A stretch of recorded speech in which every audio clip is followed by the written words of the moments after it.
Well, this one was a tough blow. The fellas, they dropped their 21st ball game when they're unable to leave the yard. Home runs, they help, and the Yankees, they found that one out the easy way. Alex Bregman, puts one on the mat, and that is how the series opener is lost. The fellas, they're now 8-10 in series openers at home. Something has got to give because there's still 2 more ball games left to put this series in favor of the home team.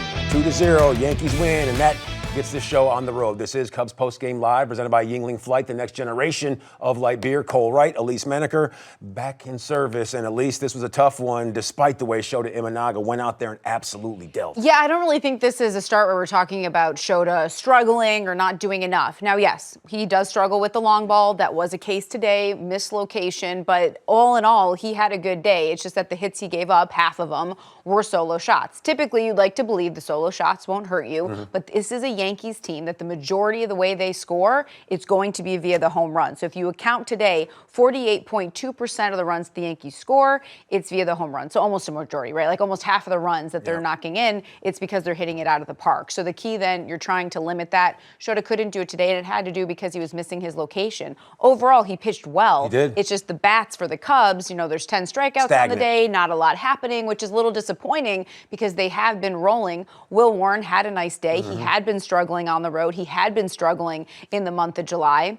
At some point, sometimes that flips. Today was the day it flipped, that narrative for him. Yeah, we made mention of the fact that the Yankees, they were lacking all their dudes with the big-time power. Ben Rice, he has 31 home runs. He didn't leave the yard either, but Ahmed Rosario and Spencer Jones, they did. You made mention of the mistakes by Shota Imanaga, but just 2 solo home runs. He still put the fellas in great position. And because of the way the Cubs offense has been playing, you're thinking, they can still come back. Sure. This is very doable. They can put something together. So Rosario's in there getting the start against the lefty. Ryan McMahon would enter this game late, but he has struggled, so it pays off for the Yankees. Like you said, the big boppers aren't in there, but I'm showing you the first at-bat for Rosario because he sees a lot of pitches. It would be 11 in total. He'd get a heavy dose of splitters. That was a good pitch for Shota today. It was a good pitch for him on the season. You'd see a couple of sweepers, and then Shota finishes the at-bat with the fastball that he works up in the zone. It's a good pitch, and I would argue that's not even that up, right? But Rosario kind of swings through a middle fastball.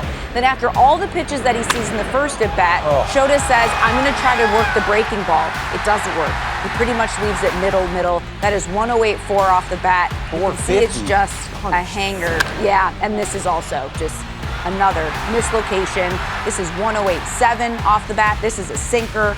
So when you talk about the damage that Shota gives up, a lot of it can be on the fastball, whether you're talking the four-seamer or the sinker. He has 11 home runs given up on the four-seamer, 3, including today, on the sinker. But I mentioned that splitter. That's really the key for Shota. When that is working, like today, he had 19 whiffs in total. He had 10 of those whiffs on the splitter, 10 chases on that splitter. But this is where he runs into the problems, where it is just that if he's giving up hits, a lot of times it's going to be of the home run sort. So he's had a really good, consistent season. 5 going into the start, 5 of his last 8, he had not given up a home run. So he has been limiting that. You'd have to think against this Yankees lineup, you probably are going to give up some long balls, maybe not as many if you had a Judge, a Stanton, and a Bellinger in there. Sure. But I think he kept this game within reach. It's just the Cubs bats couldn't do anything with it today. Yeah, and looking at the Cubs bats, squad that has been so hot with the lumber, to see them with a slight departure of what we saw on the road trip, not exactly what you're looking for to get the 7-game homestand off of the runway. Yeah, this is going to be a tough homestand, sure. And so you're going to need the bats to wake up a little bit. It's not that it's going to get any easier against the pitching for the Yankees or the Dodgers, but balls in play, making things happen. I think this is just what I think about. If ever the Cubs aren't making things happen, I feel like it's in key situations, the ball is on the ground. This was a really close play. The review did confirm that Happ was out at second, so because the call on the field was that Happ was safe. Sure. So overturned, and just not really much to talk about offensively today because it was a little flat. I think you continue to see nice at-bats from Pedro Ramirez.